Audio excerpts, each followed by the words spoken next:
Well, the first year was a flop, so some fantastic advice. I spent about $80,000 picking out a awesome large clinic, set it up, opened the doors, and had zero clients. Had some GP event, so invited all the doctors round, grabbed a few wines, did some open doors, nobody turned up. Did Microsoft Publisher, did up like a 30-page document. No one read it, except for one doctor.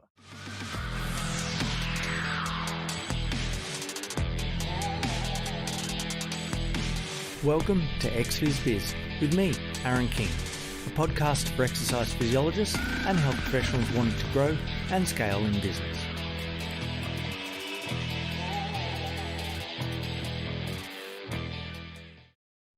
So with me today, I've got David Nunn from Enhanced Living, exercise physiologist on the sunny coast.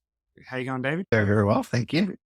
So do you want to give yourself a bit of an intro? Because I probably won't do your intro justice. I'd hate to, but I'd love to. So yeah, Dave Nunn, we do all sorts of things. Basically, I just throw the word enhance on whatever project I'm doing at the time. So Enhanced Living, formerly Enhanced Health, has been around for about 13 years as a multidisciplinary practice. Exercise physiology led is probably a nice little underscribed on that it's MDT, but we really have our exercise physiology add on. Over the last 3 years, we've been able to start a charity, been able to start a research and education group. So there's a number of little side projects that we're having fun with. But yeah, core business is now a teenager. 2009 we started, so 14-year-old. Yeah, man, making me feel a little bit inferior here. You've got so many things going on. Sometimes I feel like I've got a bunch of things going on, but I feel like you're leading the way. A little bit longer and a little bit more things going on. I've said it before in a previous podcast with one of the other guests, but a bit of an OG in the exercise physiology space, and that stands for Original Gangster, if you didn't know. Okay, thanks. I was doing a student on induction orientation, so just giving them some rules of the game, like don't contact your supervisors on Facebook or Twitter or Twitch or whatever. Slowly learning what all the slang is. Bit of an old part. Yeah, so you're probably realizing you're close to double the new student's age or thereabouts. You're like, cool, got to learn a few new things. It's a little bit stressful, but yeah. I think I did do this math. In about 3 years' time, I can hire somebody who's fully qualified who will be half my age. So yeah, it's coming up to, I should really retire. Yeah. I think you got too many things going on by the sound of it. So how did Enhanced Living come about? Have you always been on the sunny coast and just had a bright idea one day? Because 13 years ago, the EP space was very different. Very much so. I'd say I got cranky with my first experience. So exercise physiology, what a fantastic time to be alive back then. I don't think we even had the title exercise physiology at that time. No, yeah, we did. So Medicare came through in 95. There's a few old parts. Simon Turnbull is definitely someone to have a chat to, or Marindy Leverett about the old days. They've definitely got another decade on me. I don't want to throw off all the people of different experience decades and just have, I'll mix it up with some age category, but I seem to get people that have been in it a few years because obviously they've got the most advice for various generations if they've been doing it for a few years. So yeah. And look, a lot of the business rules are the same. So yeah, how it all started was I worked for a really good physio and she was fantastic. She'd do 2 to 3 trials of the technique and then like body energy technique for muscle pain. And then if it wasn't working, she'd mix it up. So she was fantastic. And then she sold up and the other lady took over and she'd been practicing as long as I've been alive, which she was delighted to. So I went off to a Pilates course, came back with this thing called transverse abdominal activation. Love what I ate it. Pilates still works. Rheumatic back pain. There's just more than Pilates now. But yeah, so over the course of 2 to 3 months, 3 to 4 year clients I discharged because I kept fixing them. And I kind of got in trouble for doing a good job. Well, that was my perception of it because this poor physio who had been having pelvic girdle pain clients for 3 or 4 years chronic, we're now doing Pilates and back to playing netball. So they didn't need their weekly physio. Wow, it's good for them. As purely a business operations, repeat business operation. Good. Yeah, but obviously repeat business in the right kind of clients that are looking for that. Maybe not the rehab clients that are looking for a discharge. Yeah. Like from our end, we've got group training clients that are ongoing, but they're more general training and sports and athletes. And you see them from their young years all through their teenage and they're looking to be professional athletes. So obviously they need long-term training over years. Yeah. They're ones that you keep for a while, but the ones that are looking to improve on their pain, once they get there, you might want to discharge them. So You do need both from a business point of view, but obviously you need to pick the right ones which are working depending upon the strategy you're using. Yeah, and that's it. So I thought looking at the ethical consideration versus the business, and that's where we've really tried to set up good, strong ethics around client retention. So a lot of times we'll discharge to gyms, but if the client is happy and we have a gym environment at our clinic, then yeah, why not put them into one of our programs where we know that we can watch them, we can make sure they're doing a good job. And so I got a phone call over the weekend. So motor vehicle under workers' compensation. He's just had another accident. So the first thing he's Not done, ideal. yeah, so a bit traumatized. It's been 12 months between car accidents. So I know who not to drive near. But he jumped on the phone during the weekend and said, Dave, my neck is playing up. I'm in all sorts of trouble. Not a problem. A physio for you Monday. Doing a good job and getting people back to function, performance, and quality of life. They're going to come back. They're going to know somebody who knows somebody. So Coast is a very small town. Doing a great job. Making sure everyone hits their goals is really the big thing. You don't need to keep clients. You can offer discharge pathways or You did say eventually before they'll that come there are back. some that you discharge from one service, but you had another service which is a more ongoing variation of that. So you're discharging them from rehab, but you may be keeping them for general training or something like that, just because they Yeah, supervise and they go, look, and if they're honest, some people that we have, they're like, look, we've got an entire, 300 square meter gym here. So people say, oh, look, I want to jump into your groups or I want to jump into things like that because I know that when I go home, I won't do it. And I've tried a commercial gym and I pay $20 a week and then I blow it because I don't go and then they just keep debiting it. So I'd rather pay a higher fee than the all access, no service model. But I know that I've got professionals looking out for me, looking after me. And if I don't need it, then great. But I know that it's there if needed and I'm actually going to do the work. And if you're an EP and you don't recommend people continue some form of exercise, strength training activity for their whole life, just because that's what it means to be human, then what are you doing? So I'm like, yeah. of course you need to continue. And if that's the best way for you to continue in a different service that is maybe discharged from rehab, but now in a more general setting, then we'll be happy to help. Yeah, yeah. So I have a little saying that we only discharge through death or desire. They either die or they want to leave. But the things like I'm gonna diabetes client in my aged care. It would have been 7, 8 years since I last saw him, and he's popped back in.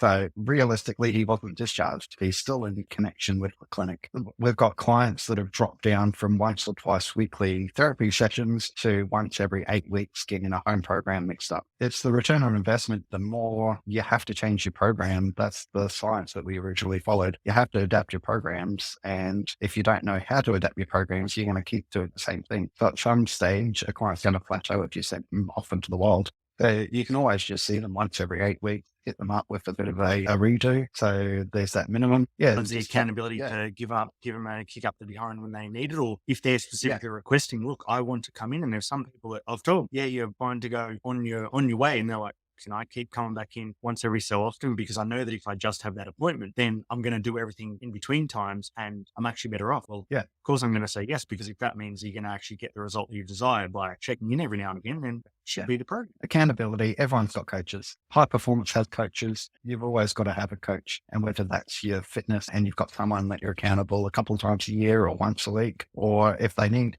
So again, when we set up a client, we try to make sure that it's not about Medicare, but it's about their level of capacity, motivation, and commitment. So we sort of go, look, we can either be a coach or we can be a consultant. As a consultant, I can give you a list of ideas, we'll send you away, and then you can come back. And quite often the Medicare funded ones will pick that. But then the second one, if we've given them their advice and they haven't followed it, we're like, we tried the consultant style. I'm going to swap over and be a little bit more like your coach now. And we're going to give you a short-term intensive, see if we really kick this thing. And those two little things, and setting that up before you get to the end of Medicare is probably one of the biggest things we ever discovered a few years ago. Yeah. If you're anything like me, you probably discovered it because when I started out, knocked on doctors' doors, got a bunch of Medicare in, made some good connections. But when they come in 2 or 3 times and then you're constantly trying to find brand new clients and you're only seeing them twice and they're the type of clients that look, many of them may not want to pay because their doctors told them at the time, like, oh, that's a free service. Well, it's not free. It's just funded by Medicare.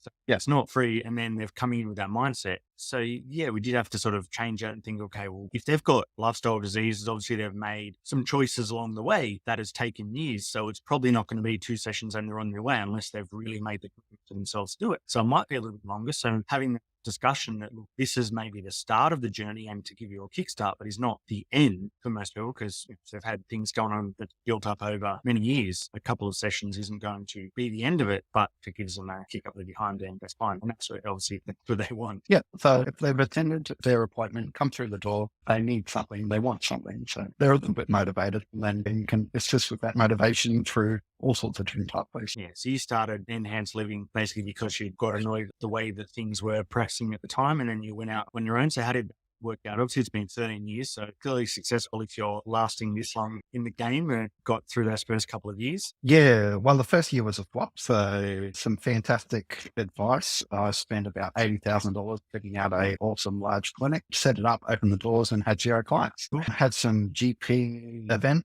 So invited all the doctors around, grabbed a few wines, did some open doors, nobody turned up. Sounding familiar. Go on. Yeah, did Microsoft Publisher. I don't even know if that's still around. Did up like a 30-page document. No one read it, except for one doctor, Dr. Becker. Shout out. Actually sat down. He's retired now. I don't know if your podcast has gone international. But yeah, there you go. Shout out. After about 9 months of very, very little client, just like trying to get dietitian and experts, he read my little booklet. He must have been bored as one day. So read my little booklet, had a little chat about the family, his drug rep. So this was pre-rulings about a decade ago. The drug reps all got kicked out of doing free GP lunches and junket trips to the Bahamas, and then a anti-competitiveness rule came through. So now a lot of allied health get to see doctors. Prior to that, it was all just drug reps bringing in free lunch, dropping off a few scripts for 5 minutes and disappearing. So if you get more than 5 minutes from a doctor, then who's old school, then you've actually done really well, because they're used to not giving you any attention, typing on the computer. They're pretty busy, so you definitely understand. Yeah. If you get past the gatekeeper / practice manager, then you're doing pretty well as well. I'll be honest, that's the person you really need to schmooze, the practice manager, the one that's at the front that you speak to, not the doctor. You definitely know what it is. So that's my advice. You need to include them, because they're the ones making the decisions and telling the doctor what they should and shouldn't do, because the doctor is very time poor. And if the practice manager says, this is a good person, you should speak to them, and I like what they're doing, the doctor's definitely going to listen. So definitely do not go in and say, I want to speak to the doctor, and act like the doctor's the most important one in the practice, because it's probably not. If you are a health practitioner and you want to get something done, the gatekeeper is the one first. Yeah. And it might be particularly there's PPMP, PPMP now, so practice nurses can bill for services and chronic plan management. So it's definitely changed, and it's a lot better. It's a lot more collaborative than it was pre that little anti-competitive rule. His drug rep had cancelled. Poor doctor didn't have any free lunch coming in. So they called and asked if we could be there in an hour, which I wasn't doing anything because I had no clients. I said, sure. And that was my first GP lunch experience, where he gave me his order of what I should bring for lunch. He said, I thought exactly that. He said, I read your book, which I tried to not fall off the chair. And I think he sent 300 referrals within 12 months. Off and running. So I think the advice from that is, like, we've made a lot of connections, or attempted to make a lot of connections in those first few years, and we still make connections, but it's generally few good connections that create the referral base and create the network and go forward and back. So you might start off trying to make a lot of connections, but in the end, it's normally a few good connections that really kick it off. Yeah, and that's it. The one medical center closest to home with the one doctor, practice manager, practice nurse that shows a bit of interest, and that one person can get a sole trader fully up and running. Yeah, it just takes one great conversation, one interested person. Yeah, there was a couple that got me off the ground when I started as well. Worked another physio that was a separate business, but we were referring back and forward quite a bit at the time. And when you're starting out, sole trader, I was renting out a commercial space in the gym, and a couple of work cover referrals, like, bang, straight away. Because you're like, oh wow, I've got like 10 sessions because you've got a couple of reports, and then 8 sessions at a time. Wow, it's a lot better paying rate than the Medicare client. And a couple of those just really kicks off, and you can have a breath and then get on your way. Yeah, definitely. So you run courses as well. How long have you run courses for under Enhanced Living? So that's been a plan for a little while, 2 years, I believe. Yeah, just 2 years. So really sticking around the interests and having a chat to the team of what they're looking for. So we've got a few guys in the team that are 7 years, 10 years experienced. So we find the clinical information for early career is fantastic. There's lots of information out there. But after a couple of cycles, around the world, the opportunities for some good in-depth training starts to get a little bit harder to find, and you've got to start searching a little bit harder to find what to plan around. So part of our goal then was to hit a few of the niches that we feel we're doing really well, and then just expand out of those. Personal experience, autism, ADHD, so really looking to improve that space. Exercise physiology has a very strong role in autism management, as long as we can convince the NDIS in particular that I was autism just is, thinking that as well, because yeah, we've had those conversations where they're saying it's not physical, it's only mental. And I say that because that's the words that a few people have used to me. And I'm trying not to rant and get upset at the moment, but you see the effects of people living with autism, how they respond in your therapy sessions, in your exercise physiology sessions, and how supportive it is. And to have somebody sometimes untrained in your health profession, often untrained, I'm trying to be nice here, and always on, yeah, to say that your method and your profession is not needed in this when you're the professional kind of gets my back up. And at the end of the day, it affects the clients. I'm with you on this one, but yes, it yeah. is a challenge that a lot of exercise physiologists are coming up against at the moment because for whatever reason, unknown or maybe known, I Yeah. guess we won't know. But yes, we do have a big role to play depending upon who you speak to. And we just need to get that more known and more understood within all the different spaces that it's available. And you're doing some good work in that space. Yeah, yeah. So the idea behind that training is to sort of bash the support coordinators and planners with knowledge. So we do a bit of review. It's a 4-hour online workshop. So you have to have your computer screen on. So you have to interact. So Yeah, live and really, sessions that you run or yeah. So live, not recorded, just trying to, because everybody usually has a few years experience in that. So leave the recorder off and then try and open it up to some real time case study. And that's one of the things I really love about NDIS. It's made everybody a little bit more collaborative. When we were scrapping for work cover and Medicare referrals, you couldn't really collaborate because you only had a couple of sessions. NDIS, even EP to EP, we're getting some good conversations. What are you doing? We'll stick on this side. You'll do balance on your hydro pool, and we'll do gym strength with our clinic. And you can really break down a good treatment program. So I really like that communication and collaboration is increasing under this new little funding scheme. so it's definitely got a lot of pros, but also there's a few things to work out along the way that's still a new area, I guess, in the scheme of available services to clients. Yeah. Many clients or participants and health providers are still trying to understand the space better. So where would people find those courses on your site? Usually Eventbrite. So we'll pop it up on Eventbrite when we've got a couple coming up. So we've tried to hit a gap there. And the other gap we're doing with our training stuff is hydrotherapy. So we found hydrotherapy is getting a little tricky to prescribe. And hydrotherapy, particularly again, probably about 90% of my work is NDIS now. I didn't plan it that way. We just wanted to set up a community gym and we just keep getting referrals. So we probably are a lot more disability focused than the average EP group now. But yeah, hydrotherapy, we found there's a few extra things with complex cerebral palsy, spinal cord injury clients that we're adding into our courses. So yeah, trying to get that up and running. Yeah, good. So that was just a conversation with your team of what was needed for people that are more intermediate experience within the industry, and that's what you found. Yeah, so which is good. We're now, what I like about exercise physiology is 10 years ago, I had some great team members, but the pathway was either quit and go to uni, become a lecturer, or quit and become your own boss to finally earn a good salary. And if I'm honest, the other path that a lot of EPs take because they couldn't at the time get the appropriate direction they wanted is use a stepping stone to physio. There obviously different approaches, or there's a lot of grey areas. So half of the time it might be a very similar approach, but I guess there was more opportunities at the time for physios. But it's great to see that exercise physiology is sort of coming up on par in many areas, but still a bit of work. But it's good to see that EPs are sticking with EP and not feeling like they just have to do something else extra to get their foot in the door wherever it is. And it's good, like we just advertised a full-time experienced position for 70 to 100K, and that's EP businesses couldn't afford that in the past.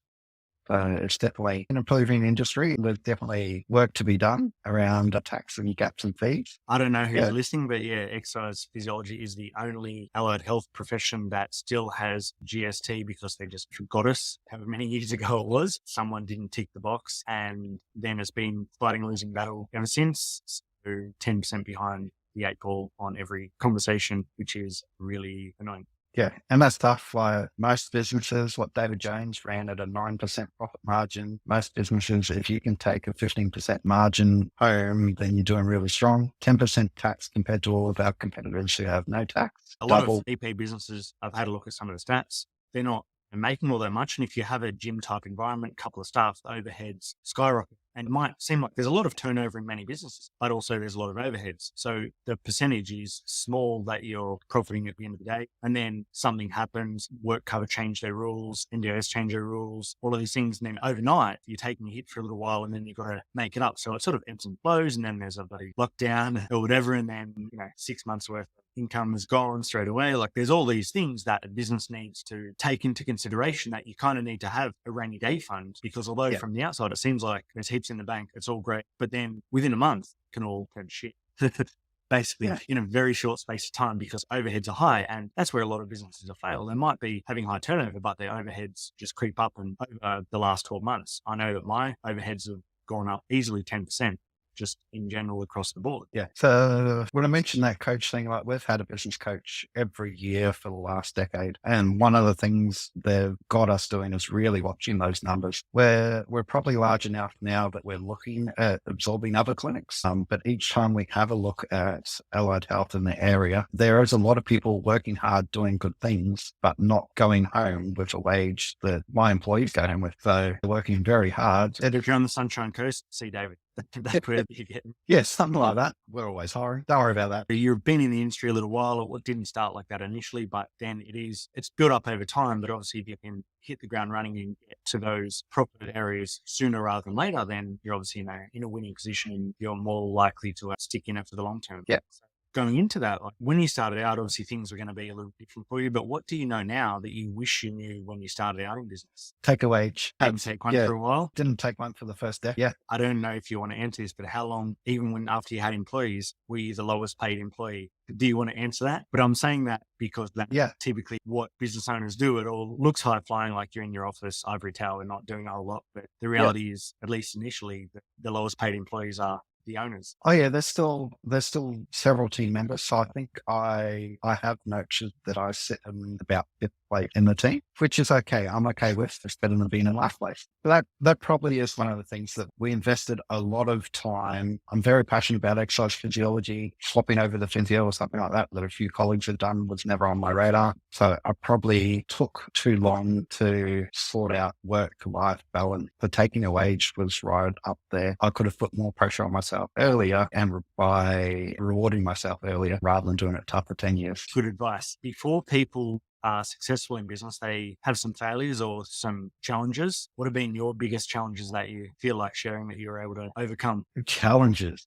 There's been a lot. Or a total balls up, whatever you can say. Yeah. But I do have a lot of ideas. Every second idea balls up. Or called entrepreneurship. Yeah. Distracted by shiny things quite often. Yeah. So one of the things that I've learned from failing is fail faster. So I do know that my success rate on grant writing sits at about 20%.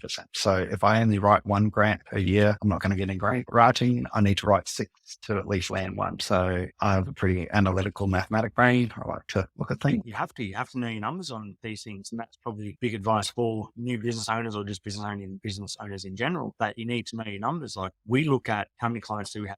What's the average dollar sale? And then what's the growth plan and how many clients do we need to see to do the next thing that we have on our list? And that's one of them. There are percentages around other things like you mentioned, but for us, how much is each client bringing in and how many clients do we have and how many clients do we need to do the next thing or to hire the next team member or to provide some security for this project or whatever it may be. And it's never greed. So while you always have to talk about money in business, you don't need to talk about money with clients, with team members. So there's a few things. If you have enough clients coming in, so we have our charity, it's just hit its 3rd year. We're able to do, the neurophysio and I do free assessments. So under pre-NDIS, I've spent about $3,500 getting my kids assessed to get learning plans at school so they would modify the school curriculum. Out of pocket, several $1,000s. Now we have a charity that does my aged care and NDIS application assessments for free. So I'm able to donate, a couple of $1,000s worth of time, but I can't donate a couple of $1,000s worth of time if I don't have a couple of $1,000s spare in the development fund. So that's it. We're always making sure the development fund and my my accountant has a 6-week rule. So I need to be able to pay wages for 6 weeks. If I can't pay wages for 6 weeks, then I need to start looking at my life of where I'm spending too much money, where if I'm doing too much charity work and not enough work on the floor. No, it's important. Money allows you to make choices and help the people that you want to help and need to help. Money just allows you to do the things for the people that might need it. It's not a dirty word. And I actually said that in my last podcast, because at the end of the day, you need it to operate in a way, even if it's not the reason you go into business, which look, it's not for most people. That's not the first thing, especially allied health, but needs to be part of the conversation to be able to do the things that you need to do and help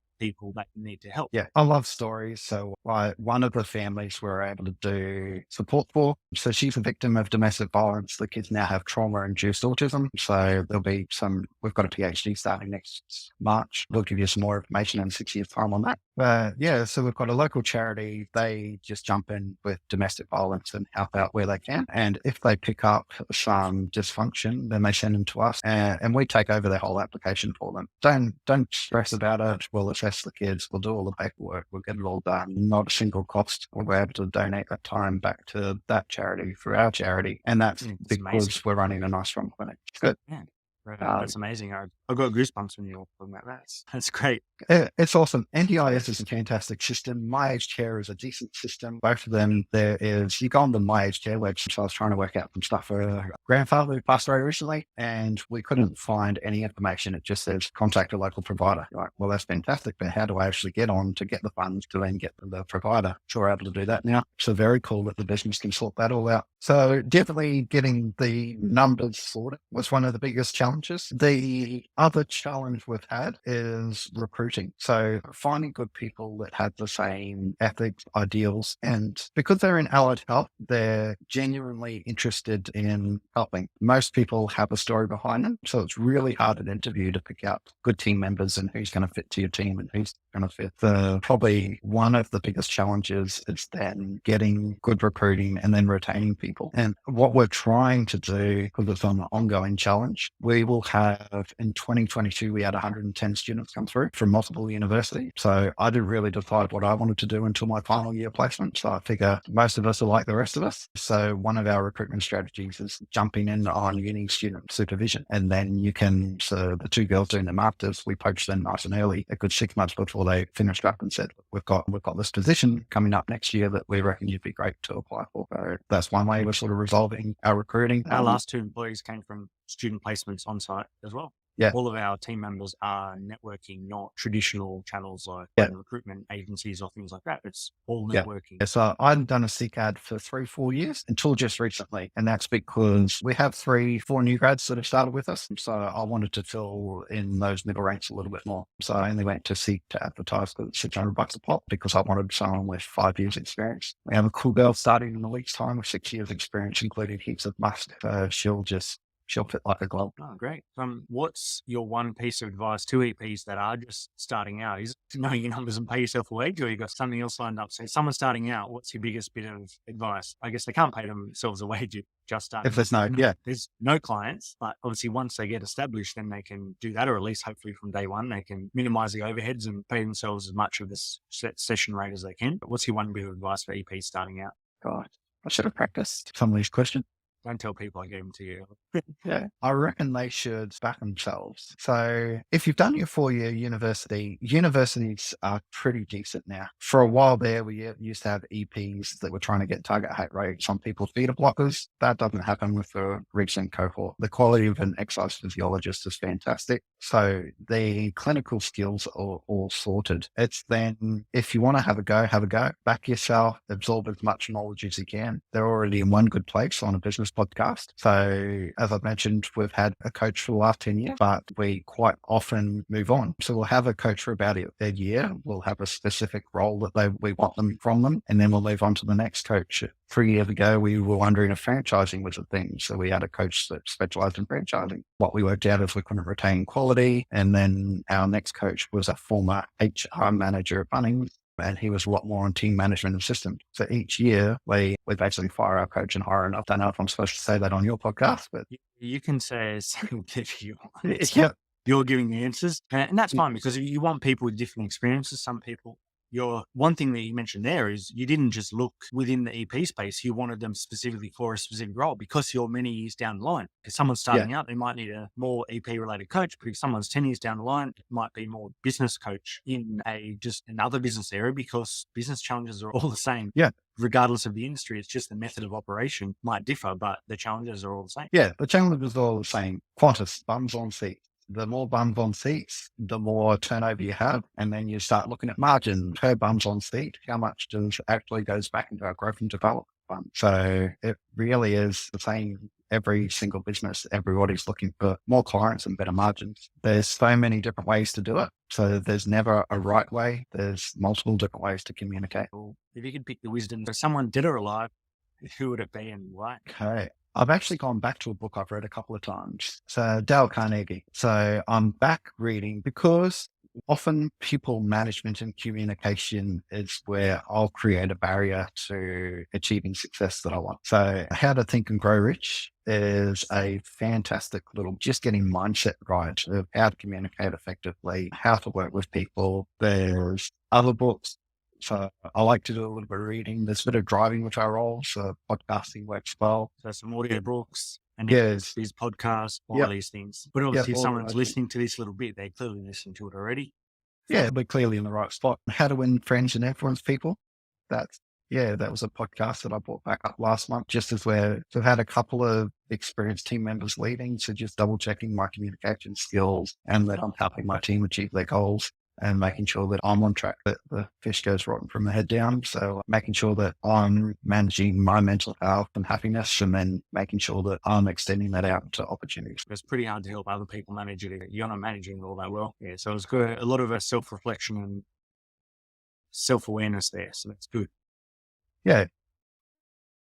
So where can people find you online if they want to pick your brain or just follow up what you're doing with your courses, with your charity work, with all of these things? Yeah, so I'm never really committed to most places. LinkedIn is usually where I'll put up new little things coming out. I do have a few more goals for training. So we've got a really big dream. It's going to cost me just 30 mil. I might tap you on the shoulder one day, Aaron. So the idea is to put our research clinic and our therapy rehab center together, both co-located, because some of the great ideas come from the floor and then you take the ideas off to the academics. But I really want that co-located. So a lot of information that we put around that is on LinkedIn and our courses that we do. So we're trying to fund research from the course. So we do it under the charity. We don't take any dollars out of it. And that's all via LinkedIn that we do most of our communication. David Nunn, exercise physiologist from Enhanced Living. Look it up on LinkedIn, is the first port of call, I guess. Yeah, pretty much. Other than that, you'll find me hanging around at ESSA conferences. I don't mind going to ESSA conferences. They're a good way to catch up and get 20 CPD points in one weekend. Good. So, well, checking, good place to network and to meet other EPs, other professionals, other business owners, and people that are brand new and have their foot in the door in that way, and also people that are more experienced and can share ideas. And I think there's good advice from either parties, people that are just fresh out of uni. Because like, to be honest, a lot of my team that are only a couple of years out or not even have a lot more hands-on clinical. They're on the ball with a lot of clinical things that are up to date. I might be less so I might have asked them, oh, what's the new stuff on this? Because my role is really not clinical at all anymore. And my role's on the business operations side. Yeah. Although I'm an exercise physiologist, my time is on the business operations because we've got a team and things like that. So I don't have my finger on the pulse as much clinical as what some of my team members, their whole role. I rely on them for some areas around that. Yeah, no, all those kids are smarter than me. So, that's what you should hire. Hire people smarter than you where your gaps are. Yeah. Can't have everybody like me because that would not be a good place to be. If everyone was like me, one of me is enough. Yeah, so it was good chatting to you, David. Do you have anything else that you really want to share and get out there? You've obviously mentioned your charity, your courses, and doing some great things and going to do some great things over the next few years. Yeah, I think if you go into a business, definitely approach it with a sense of fun. Not every business will be successful. It's the risk of becoming a business owner. There are opportunities to sit in a good employment role now, but if you are going to jump in, enjoy it. Meet as many people as you can, chat to as many people as you can. Networking is absolutely fantastic. Great ideas, great collaborations come out of all sorts of things. You never know where one conversation is going to end up. So while it could be stressful, it can also be life changing and it can be enjoyable. I think it definitely is all of those things: stressful, life changing, and enjoyable. Yeah. Sometimes all at once, and sometimes alternating between all three. Yep. Cool. It was good chatting to you, David. Good to catch up, and we'll chat soon. Sounds great.